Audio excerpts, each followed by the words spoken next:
Fatsimpana entin'i Pasteure RATIANARIVO Léa. Vavakantsika tompoko. Ry Andriamanitra ray zanaka ary fanahy masina, misaotra anao izay mideranao mankalaza anao, miompy ny fahalehibiazanao ao amin'ny Kristy Jesosy, ilay mpamony sy mpanafitra anay. Nanome anay tsiraray avy ny tombona androm-pahavelomana ary tsy namelanay ho kambotina ho irery fa mbola manome sy maniraka mandrakariva ny fanahy masina ho an'izay rehetra mangataka izany. Misaotra indrindra Jesosy Kristy Tompo amin'ity maraina ity izay tombona andro omenao anay, mankasitraka fanahy masina ny nanomezanao anay ny fofinaina mahavelona, ary dia miompy ny fahalehibiazanao sy ny fiandriananao izay ilay telo izay iray. Mangataka aminao izahay ary mitenena aminay amin'ity maraina ity, amin'ny alalan'izao vatsim-panahy izao. Sokafy ny fony tsiraray avy ary ny fanahin'ny tsiraray mba hinana sy handray ny sakafo sahaza omenao anay, ahafahanay mivoky eo aminao ilay mpahary sy mpamorona ary mpamela anay. Dia mitenena Jesosy Kristy Tompo amin'ny alalan'izao mpanomponao izao fa vonina mandrakariva hanatanteraka sy hampita ny hafatrao ary hiaina sy hampiasa izany teninao izany izahay tsiraray avy. Teo anao ny dera sy ny aza ny voninahitra mandrakizay. Aleloia. Amen. Manonona ny fahasoavana sy ny fiadanana avy amin'Andriamanitra ray sy Jesosy Kristy Tompo ary ny fampiraisana avy amin'ny fanahy masina ho antsika tsiraray avy amin'ity maraina ity. Ny tenin'Andriamanitra izay anorenantsika antsika ny vatsim-panahy dia amin'ny bokin'i Isaia toko 5:20, andiny voalohany ka hatramin'ny 7. Isaia toko 5:20, andiny voalohany ka hatramin'ny 7. Vakiana amin'ny anaran'i Jesosy ny teny. Ianareo rehetra izay mangetaheta, mankanesa amin'ny rano, ary ianareo izay tsy manam-bola, avia mividia ka homana. Eny avia mividia divay sy ronono, nefa tsy am-bola na am-karena. Nahoana ianareo no mandany vola amin'izay tsy hanina, ary ny vokatry ny fisasaranareo amin'izay tsy mahavoky? Mihaino dia mihaino ahy ka hano izay tsara, dia aoka iravoravo amin'ny matavy ny fanahinareo. Atonga ny sofinareo ka mankanesa ty amiko. Mihaino dia ho velombelona ny fanahinareo, ary anao fanekena mandrakizay aminareo aho, dia ny famindram-po mahatoky nampanantenaina an'i Davida. Amen. Izany tenin'Andriamanitra izany no azahoantsika mandray ny lohateny hoe Jesosy mamahana sy mamoky izay mahatoky azy. Jesosy mamahana sy mamoky izay mahatoky azy. Isaia mpaminany eto no manambara sy milaza ary manasa andreo izay nanaradian'i Jehovah Andriamanitra ny hanantona an'Andriamanitra.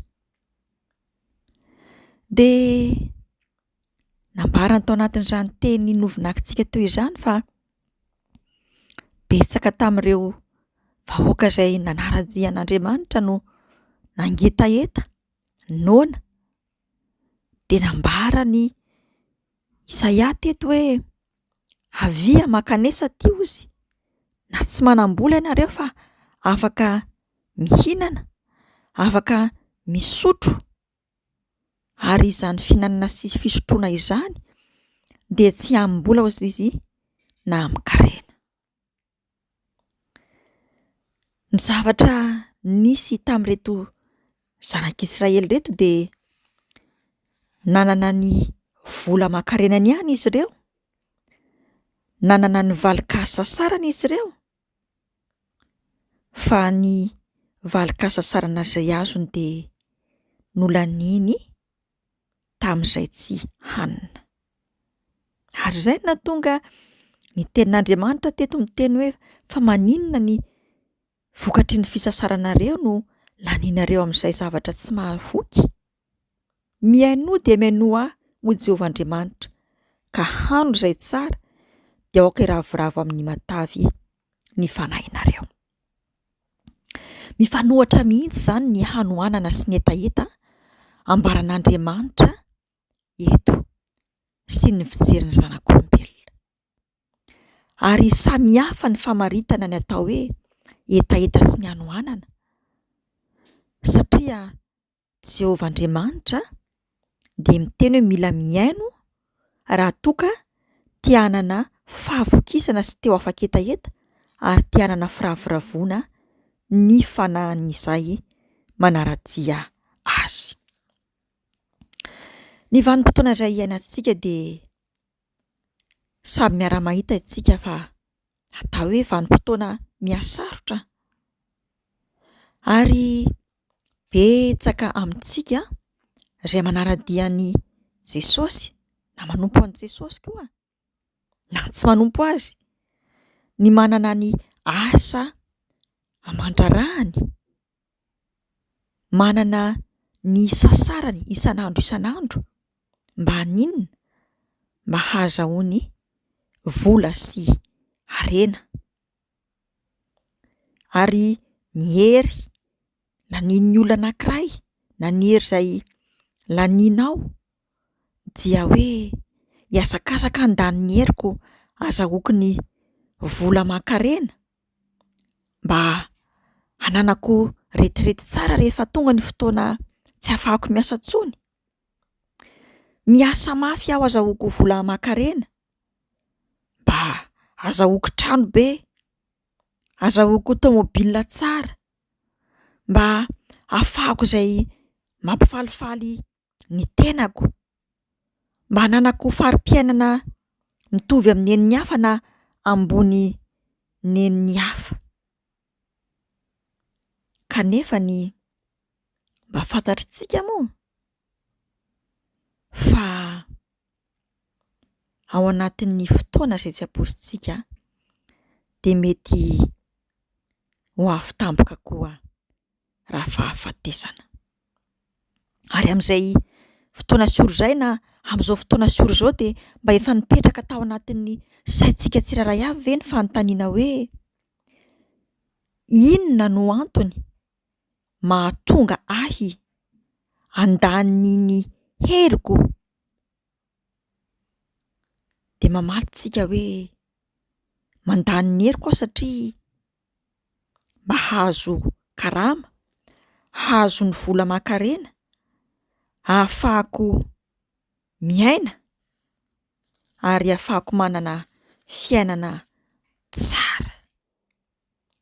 Tsy ratsy izany ry afako, ary tena tsara, satria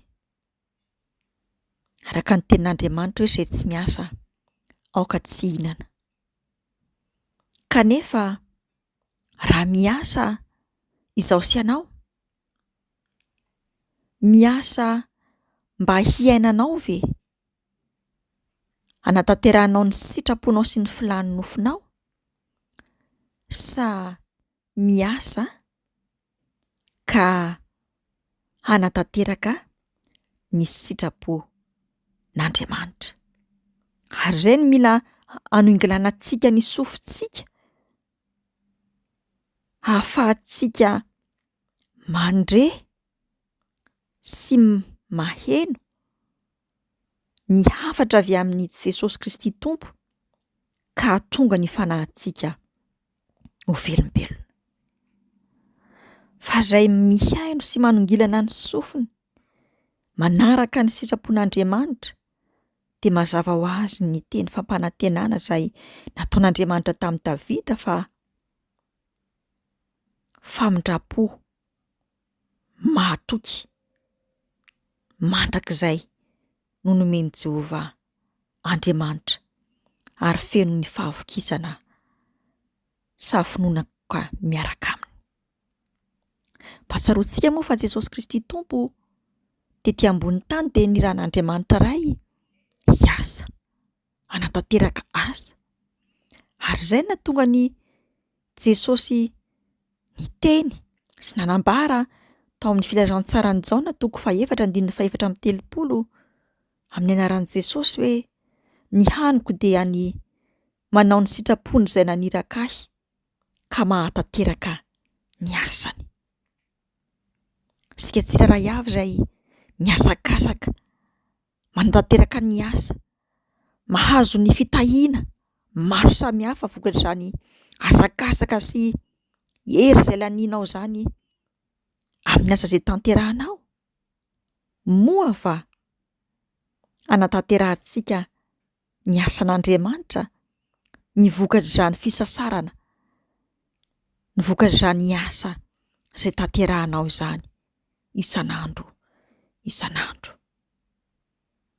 Tsarovy ry havako fa nitakian'Andriamanitra amintsika voalohany ka hananany fifaliana dia ny fikatsahantsika ny fantsakan'Andriamanitra. Ary rehefa katrahantsika ny sitrapon'Andriamanitra iray mba hananantsika ilay fiainana mandrakizay, dia mahazo fifaliana manokana itsika satria tahaka an' Jesosy Kristy Tompo izay nahatanteraka ny sitrapon'Andriamanitra iray. Manomboka amin'ity andro anio tiara dia ovay ny fomba fijery, ovay ny fomba fisainana, ovay ny fomba fiaina. Andeha ny tsirairay avy anitsy ny lalam-piainana ka andeha amin'ilay lalam-bian'ny finoana ao amin'Andriamanitra iray izay efa nanaiky ary efa nandray andraikitra sy nikarakara atsika tsirairay avy, na ny fanahintsika izany, na ny saintsika izany, na ny vatantsika izany, izay ananantsika fanahiana lava isan'andro. Manana fotoana hianoana ny feon'i Jehovah Andriamanitra, feon'i Jesosy Kristy Tompo amin'ny alalan'ny vatsim-panahy, amin'ny alalan'ny tenin'Andriamanitra sy ny toriteny, amin'ny alalan'ny fampahirezana izay hoentin'ny olom-baositry Jesosy Kristy Tompo dia ny mpiandry ondry izay nitendreny eo amin'izao saha misy ianao izao. Manana fotoana hivavahana mba hahafahanao manangana ny ho avinao, mafiorina, hatanjaka, ary koa hahafahanao manandrana ny fahafenoana feno sy tanteraka eo amin'ny lafim-piainanao, ka tsy ahatsiarovanao intsony ny hetaheta sy ny hanoanana amin'ny lafim-piainanao rehetra. Tsarovy ry havako fa fepetra iray tsy azo havela ho an'izay mila famonjena ny hanoanana sy ny hetaheta-panahy marina, ary mila mandray ny famelan-keloka sy fihavanana marina amin'Andriamanitra raha toka manana izany hetaheta-panahy sy famonjena izany ny olona izay milaza fa manaradian'i Jesosy Kristy Tompo. Mila mibebaka izao sy anao, mila miala amin'ny fahotana sy ny adalana, satria araka ny teniny hoe nahoana ianareo no mandany vola amin'izay tsy hanina ary ny vokatry ny fisasaranareo amin'izay tsy mahavoky. Firotoana ny asakazahanao, nandanianao ny vola aman-karena sy ny fisasaranao tamin'izay tsy hanina sy ny tsy mahavoky, fa androany ny tenin'Andriamanitra, androany Jesosy Kristy Tompo dia mandidy atsika tsirairay avy ny hihaino azy ka hihinana ny tsara mba hahatonga atsika hiravoravo amin'ny matavy dia hananantsika fahafenona amin'ny lafim-piainantsika tsiraray avy. Fa rehefa mihaino ny feon'i Jehovah Andriamanitra isika dia tsy ho lanilany foana amin'ny zava-poana intsony ny fisasarantsika, ny vokatry ny fisasarantsika, fa hoentintsika hanatanterahana sy hanaovana ny sitrapon'Andriamanitra iray. Jesosy Kristy Tompo ry havana dia mampanantena antsika lay sakafo tsara, lafo vidy ho antsika isan'andro isan'andro dia ny mbola ety ambonin'ny tany.